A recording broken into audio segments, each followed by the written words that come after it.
For those of you that don't know my company, Security Innovation, we're all about software security. That's all we've done. This month we turned 20 years old, and for the last 20 years, we've only focused on software security. There's two things that we do.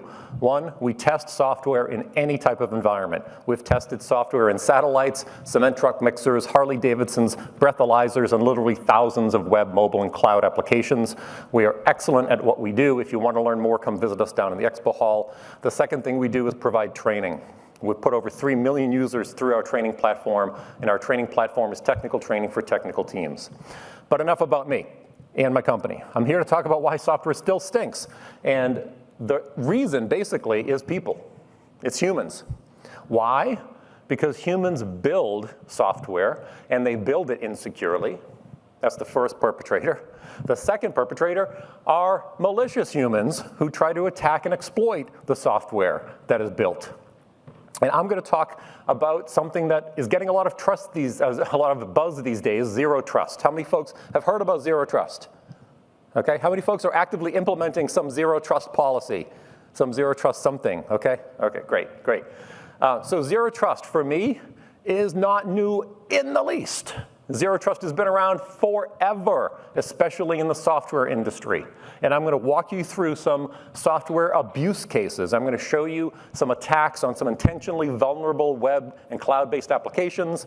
And I'm going to start with zero trust. And the first example I'm going to show you is something called SQL Injection. Anyone here know about the OWASP Top 10? Okay, great. What you might not realize is that SQL Injection has been on every single OWASP Top 10 list for the last 15 years. Everyone without exception, always been there. And what SQL Injection is, it's a very simple thing. Take a login field, for example. When you log in, it asks for things like your username and your password, like Ed and Adams. And what the application is doing is it's sending a request to the database, and it's saying, give me all the users, star, from this database where the username equals Ed and the password is Adams, and it gives back info about Ed Adams. But applications are stupid. They're dumb. They're programmed to only do what the developer programs them to do. So what if humans, who are not dumb, give that application something that is a bit more malicious? Can it be fooled? Can this stupid application be fooled? So let's take a look. And here's a video I'm going to show you. So first, I'm going to enter in username Ed, password Adams, hit login, and it's going to tell me, nope, sorry, incorrect username and password. So now I'm going to give it something that is always true. If we could pause the video here for just a moment. Thank you, Ben. Instead of giving it a username and password, I'm going to use logic, and I'm going to give it something that's always true. So I'm going to use a single quote character, and then I'm going to give it something true, which is something like 5 equals 5, 1 equals 1. Is that always true?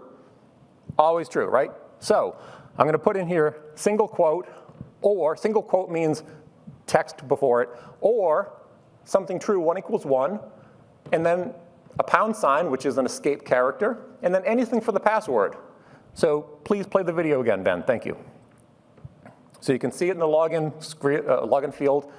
Single quote or 1 equals 1, pound sign, anything for password, hit that login, and what you see is boom. Now, I'm actually playing a game here. I'm playing a game called Command and Control Shadow Bank.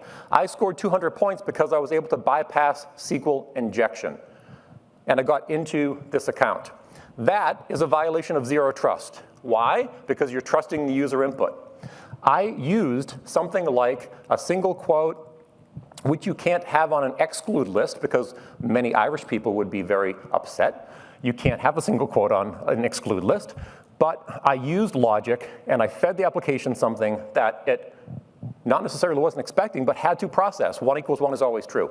And I got in. That's just an example of SQL Injection, which has been around forever, and it's a violation of zero trust.